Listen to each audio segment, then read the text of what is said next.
అయితే వంశీ మీరు చెప్పండి, మూసీ ప్రాజెక్టుకు డిపిఆర్ లేకపోవటం పట్ల అంటే అనుమానాలు వ్యక్తమవుతున్నాయి. ఫస్ట్ 10,000 కోట్లు అన్నారు, తర్వాత 50,000 కోట్లు అన్నారు, ఇప్పుడు 1,50,000 అంటున్నారు. అసలు ఎందుకు ఇలా?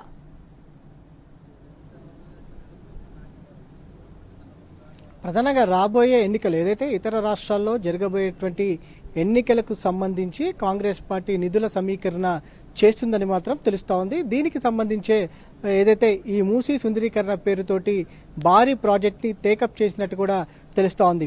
డిపిఆర్ లేకుండా, దాంతో పాటుగా ప్రజాభిప్రాయ సేకరణ లేకుండా వారు ఏదైతే కాంగ్రెస్ ప్రభుత్వం ఈ యొక్క ప్రాజెక్ట్ ని టేకప్ చేసినటువంటి సందర్భాన్ని కూడా మనం చూస్తా ఉన్నాము. ముందు నుంచి కూడా బీఆర్ఎస్ పార్టీ దీనిపైన అనుమానాలు వ్యక్తం చేస్తూనే ఉంది.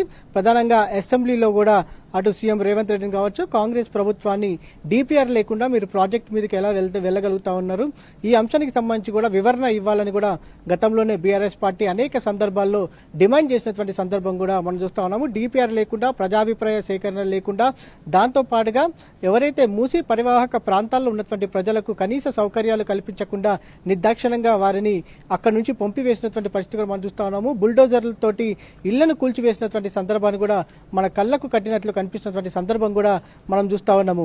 కనీసం ప్రజాభిప్రాయ సేకరణ లేకుండా వారికి ఇవ్వాల్సినటువంటి అకామిడేషన్ కావచ్చు, దాంతో పాటుగా నష్టపరిహారానికి సంబంధించి కూడా ఎక్కడ కూడా కాంగ్రెస్ పార్టీ నేతలు కావచ్చు, దాంతో పాటుగా కాంగ్రెస్ ప్రభుత్వానికి సంబంధించినటువంటి పెద్దలు కూడా, మంత్రులు కూడా ఎక్కడ మాట్లాడడం లేదంటే దీనికి సంబంధించి ఎంతటి అవినీతి జరుగుతుందో కూడా అర్థం చేసుకోవచ్చు అని కూడా ముందు నుంచి బీఆర్ఎస్ పార్టీ చెప్తున్నటువంటి సందర్భం కూడా మనం చూస్తా ఉన్నాము. ప్రధానంగా నిన్న ఏదైతే మనము ఓల్డ్ మలక్పేట్లోని చందానగర్ లో చూస్తే మాత్రం వారికి కేవలం అటు వారం రోజులు ముందుగానే మీరు ఇల్లు ఖాళీ చేయాల్సిన అవసరం ఉంటుందని కూడా అధికారుల నుంచి హెచ్చరికలు రావడం జరిగింది. నిన్న వాళ్ళని బలవంతంగా పోలీసుల ద్వారా కూడా కొంతమందిని ఖాళీ చేయించినటువంటి సందర్భం కూడా మనం చూస్తా ఉన్నాము. కొంతమందికి కనీసం ఆవాస ప్రాంతాలు కూడా చూపినటువంటి సందర్భం కూడా ఉంది. దాంతో పాటుగా ఐదర్షా కోటకు సంబంధించి కూడా రాత్రికి రాత్రి సర్వే నిర్వహించి ఇంటి మీద కావచ్చు, ఏదైతే ఇంటి గోడల మీద కావచ్చు, కరెంటు స్తంభాల మీద, చెట్ల మీద ఏదైతే ముద్రలు వేసి వెళ్లారని కూడా అక్కడి ప్రజలు వాపోతున్నటువంటి సందర్భం కూడా మనం చూస్తా ఉన్నాము. ఇలా అనేక ప్రాంతాలు కావచ్చు, దాంతో పాటుగా సెన్సిటివ్ ప్లేసెస్ ని కూడా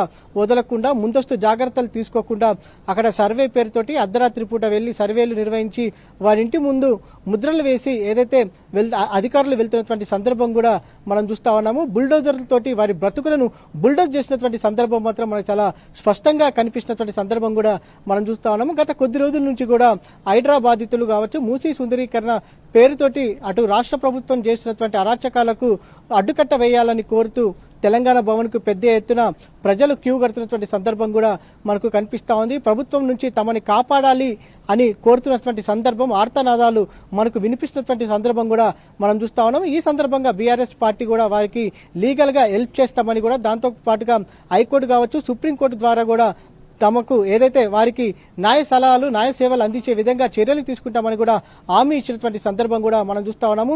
నిన్న అంబర్పేటలో సంబంధించి కూడా చూస్తే మాత్రం అంబర్పేటకు సంబంధించి తులసిరామ్ నగర్ లో కూడా అక్కడ ఉన్నటువంటి ప్రజలకు కనీసం సమాచారం ఇవ్వకుండా రాత్రికి రాత్రే అక్కడ ఏదైతే ముద్రలు వేయడం కావచ్చు, మార్కింగ్ వేసి వెళ్తున్నటువంటి సందర్భం కూడా మనం చూస్తా ఉన్నాము. అక్కడి ప్రజలు కూడా భయాందోళనతో బతుకుతా ఉన్నారు, నిద్ర లేని రాత్రులను అనుభవిస్తున్నామని కూడా చెప్తున్నటువంటి సందర్భం కూడా మనం చూస్తా ఉన్నాము.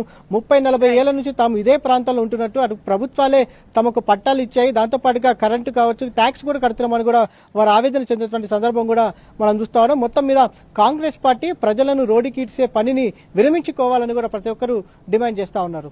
రైట్ వంశీ.